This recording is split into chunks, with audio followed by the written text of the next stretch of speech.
मंजिल ने हौसलों से कहा कि तेरी बस की बात नहीं।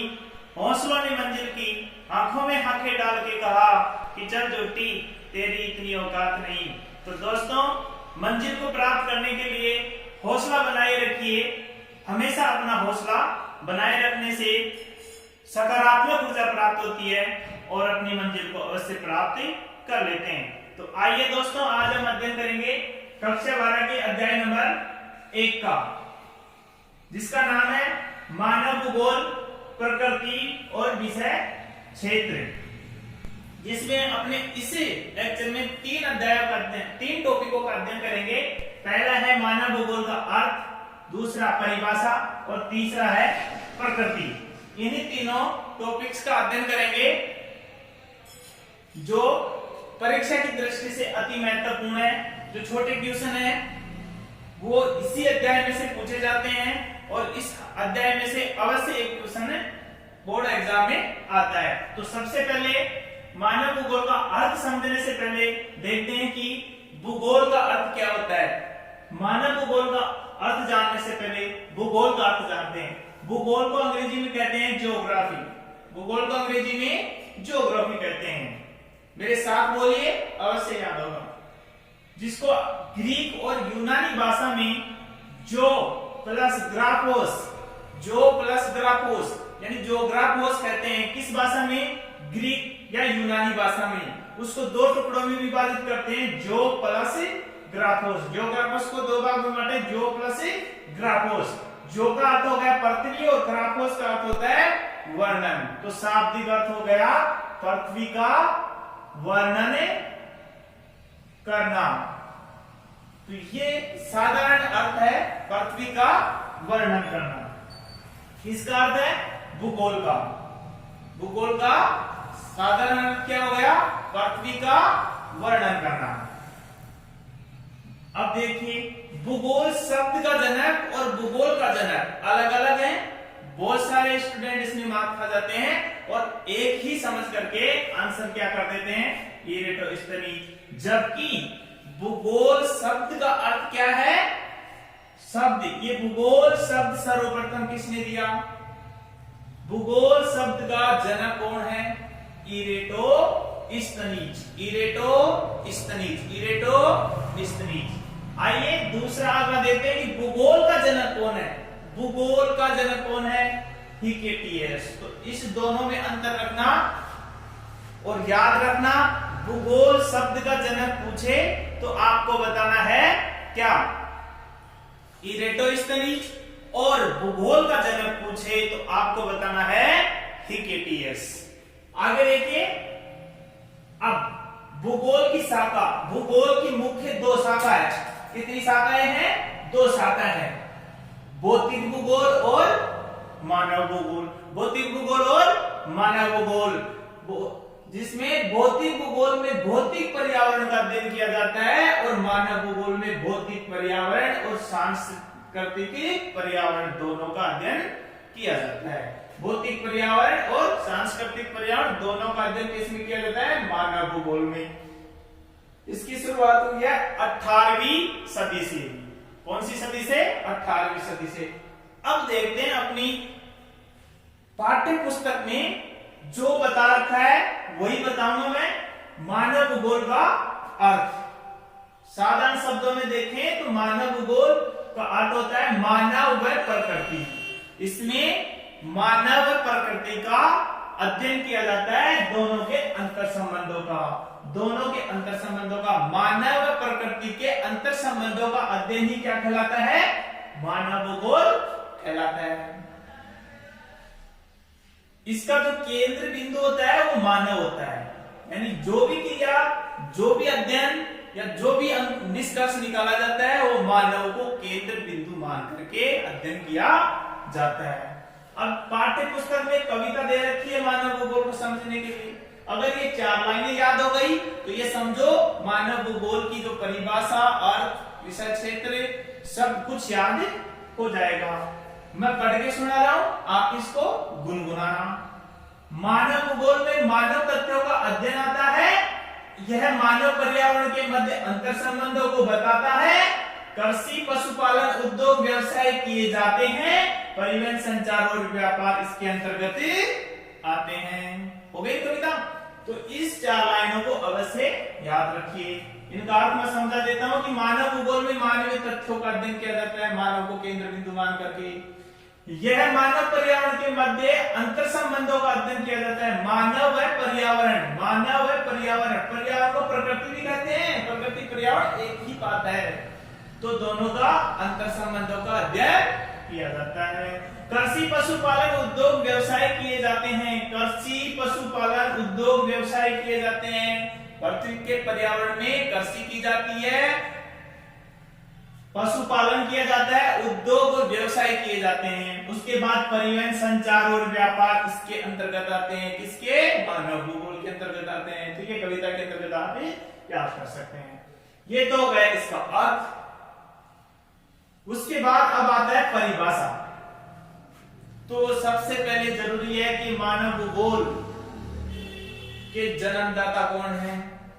मानव भूगोल, आधुनिक मानव भूगोल के जन्मदाता फ्रेडरिक रेडजेल, जर्मनी के थे फ्रेडरिक रेडजेल। मेरे साथ बोलिए, फ्रेडरिक रेडजेल।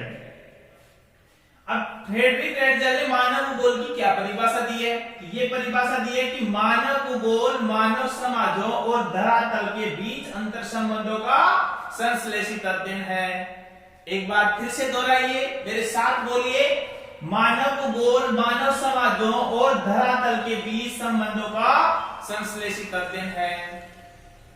ठीक है, याद कर लेना, ये परिभाषा अवश्य पूछी जाती है। या तो परिभाषा दे करके फ्रेडरिक रेडजेल का नाम पूछ लेता है, और या रेडजेल का नाम देके परिभाषा पूछ लेता है।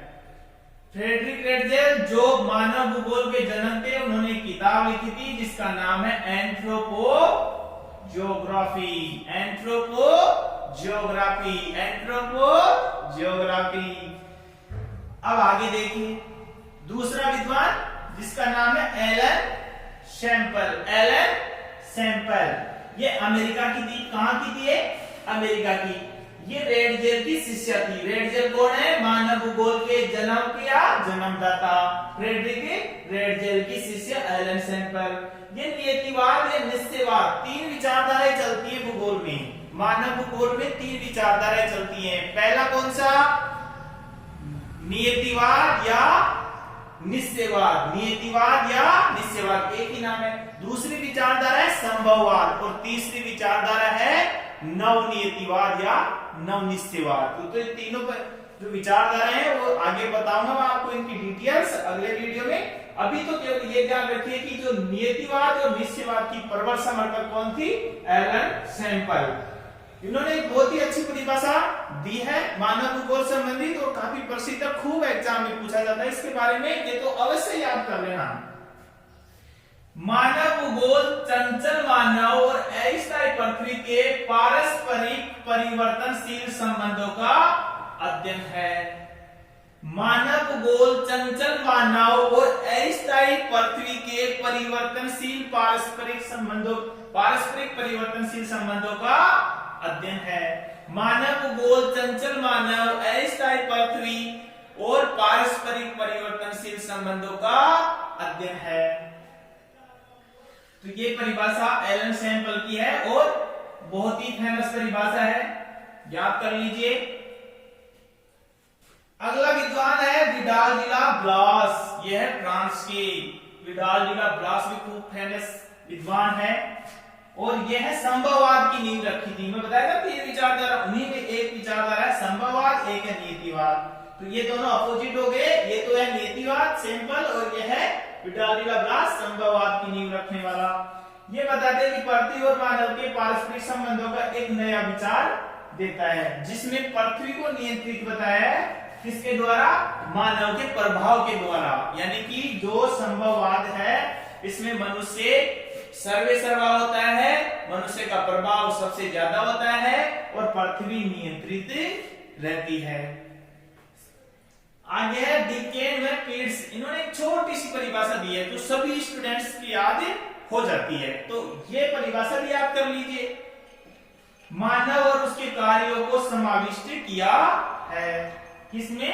मानव भूगोल में विज्ञान व प्रश्न।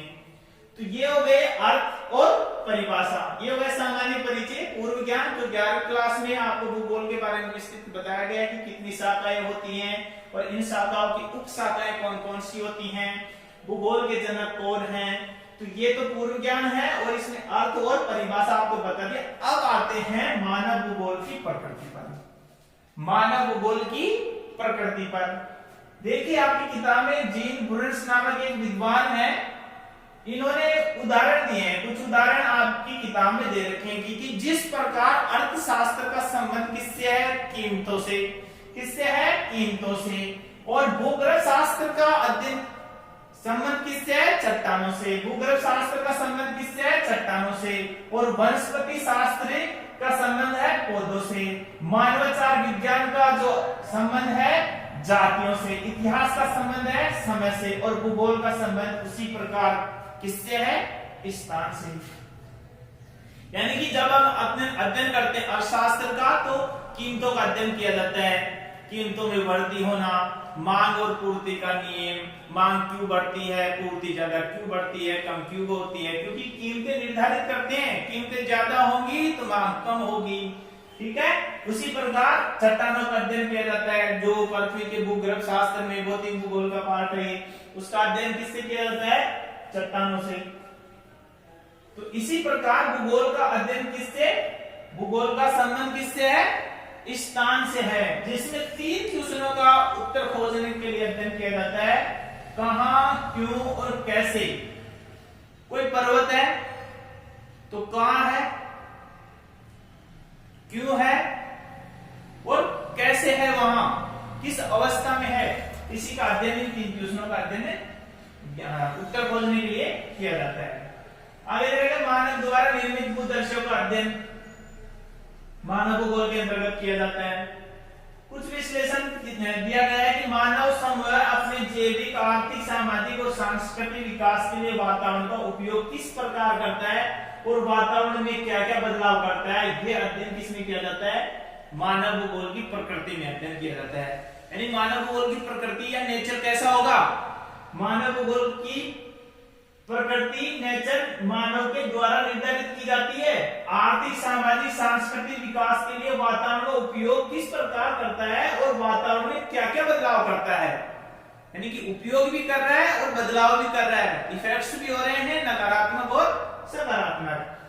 आगे मानव भूगोल की व्यू रचना, ये 3 पॉइंट्स अवश्य याद रखना, ये एग्जाम में कई बार पूछा भी गया है कि व्यू रचना कितने तत्वों के द्वारा की जाती है। पहला है जनसंख्या, दूसरा प्रदेश और तीसरा संसाधन। अब मानव भूगोल में मनुष्य द्वारा अनुकूलन, रूपांतरण और समायोजन के साथ प्रकृति और मानव के पारस्परिक संबंधों का अध्ययन करते हैं, और जिसमें मानव क्या होता है, केंद्र बिंदु में होता है। तो इसी के साथ आप इसको कॉपी में लिख लीजिए, स्क्रीनशॉट ले लीजिए और अध्ययन कीजिए। 2 नंबर का क्वेश्चन पूछा जाता है इस अध्याय में से। अधिकांश बार पूछा गया है कि आधुनिक भूगोल का जन्मदाता कौन है, फ्रेडरिक रेडजेल। उनकी पुस्तक का नाम क्या है, एंथ्रोपोजोग्राफी। उस फ्रेडरिक रेडजेल ने मानव भूगोल की क्या परिभाषा दी है कि मानव भूगोल मानव समाज और धरातल के बीच संबंधों का संश्लेषित अध्ययन है। यह पूछ लेता है रेडजेल की शिष्या का नाम क्या है, एलन सैंपल। एलन सैंपल की परिभाषा क्या है, मानव भूगोल चंचल मानव और अस्थायी पृथ्वी के पारस्परिक परिवर्तनशील संबंधों का अध्ययन है। ठीक है, विडाल डी ला ब्लास संभववाद की नींव रखी थी। तो आप इसको याद रखिए। मानव भूगोल और विषय क्षेत्र, जिसमें अंतिगठन के अनुसार अध्ययन क्षेत्र के वर्ग बता रखे हैं। 2 वर्गों में बांटा गया है। पहला है भौतिक दशाएं और दूसरा है मानवीय क्रियाएं। तो मानव भूगोल का विषय क्षेत्र जो व्यापक है, क्या है, व्यापक है। तो इसको देख लीजिए, और इसके कुल 6 विषय क्षेत्र बताए गए हैं। 6 विषय क्षेत्रों को आपको विस्तृत अध्ययन करना है। पहला है जनसंख्या, दूसरा है प्रदेश के प्राकृतिक संसाधन, तीसरा है सांस्कृतिक वातावरण, और चौथा है कालिक अनुक्रम, पांचवा नियोजन और प्रादेशिक संगठन अन्य प्रदेशों से संबंध। ऐसा ये डायग्राम बना करके आप भी याद कर सकते हैं। इसमें जनसंख्या, अब जनसंख्या के अंतर्गत किस किस क्षेत्र का अध्ययन किया जाता है मानव भूगोल में? जैसे जनसंख्या वितरण प्रारूप, जनसमूहों, प्रवास, अधिवास, प्रजातीय सामाजिक संरचना का ऐतिहासिक परिप्रेक्ष्य में विवेचन इसके अंतर्गत अध्ययन किया जाता है।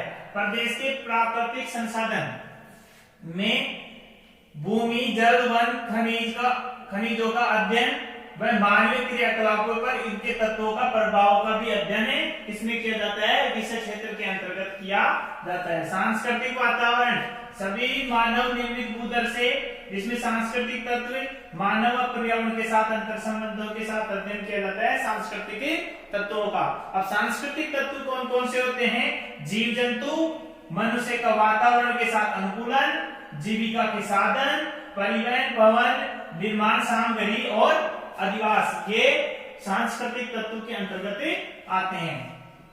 तो याद रखिएगा सांस्कृतिक तत्व है ये। और चौथा है कालिक अनुक्रम, ये इसी डायग्राम को यहाँ विस्तृत बता रखा है।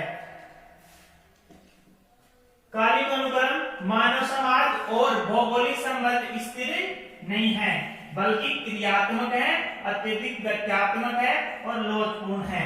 यानी कि समय के अनुसार इनका अलग अलग तरीके से अध्ययन किया जाता है।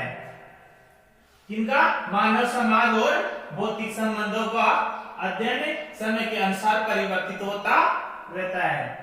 नियोजन व प्रादेशिक संगठन, इसमें क्या आता है कि विभिन्नताएं, असंतुलित विकास, प्रकृति असंतुलित, वातावरण अवनयन और प्रदूषण की समस्याओं की वजह से नियोजन व प्रादेशिक संगठन यानी कि योजनागत बना करके, योजनाएं बना करके नियोजित तरीके से इसके अंतर्गत अध्ययन किया जाता है। अगला है अन्य प्रदेशों से संबंध। मानव एकाकी नहीं है, क्योंकि मानव के साथ किसका अध्ययन किया जाता है? आर्थिक, सामाजिक, सांस्कृतिक, राजनीतिक संबंधों का अध्ययन भी इसके अंतर्गत किया जाता है। तो ये हो गया मानव भूगोल विषय क्षेत्र। ठीक है, मिलते हैं नेक्स्ट वीडियो में। नमस्कार।